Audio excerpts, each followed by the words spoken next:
Well, there's nothing more reverent than the deacon's phone ringing in the middle of the gospel. I usually put it into airplane mode. I guess I forgot today. Sorry about that.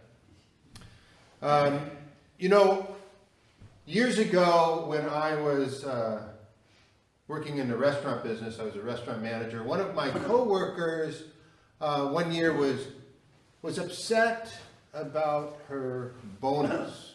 Right, her bonus was less than it was the year before, and so she and I went to meet with the owner of the restaurant to appeal his decision. And throughout the course of that conversation, she kept saying, "It's not fair. This is not fair." And I will never forget his response to her. He said, "Fair is not an exact point. There's a range, and this falls within that range of fairness." And I thought, that's kind of true. It is true. Fair is an abstract concept. And I know that, at least myself, I tend to think of fair as absolute. It's not absolute. It's abstract. And there are a lot of concepts that we have that are like this, that we think of in terms of absolute, we think of as exact points, but they're ranges. And in the first reading that we heard today from St. John, he mentions two of those concepts that we think of as exact points, but they're more ranges. Love and hate. They're not exact points, right? We're called to love. We're called to not hate. When I was thinking about fair, I think about baseball, right? You go to a baseball game, there's a broad range that is fair, right? And anything that is not fair is foul, right? It's either fair or it's outside of the fairness.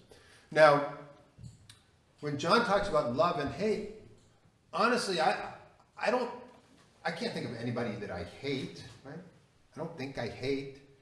But what John is saying is, hey, whatever is not love is hate. Boy, that's kind of a strong word, right? But I think we kind of know what love is, what falls within that range of love.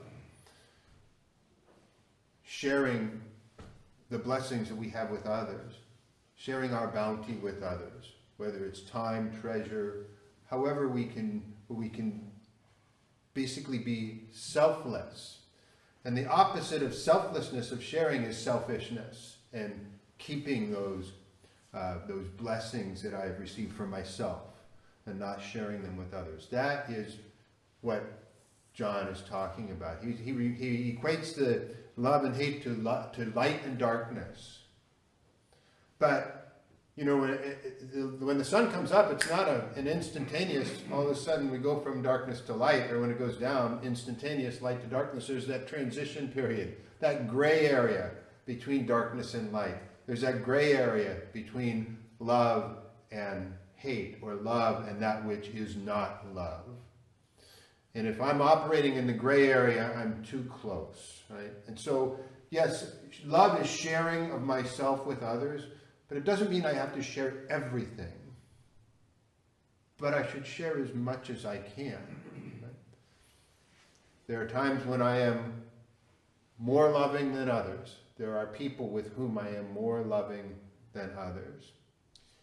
And this morning, as we gather together for this sacred meal, my prayer for myself, for all of us, is that I will spend more time in that range of love and not get so close to that gray area where I tend to dwell from time to time.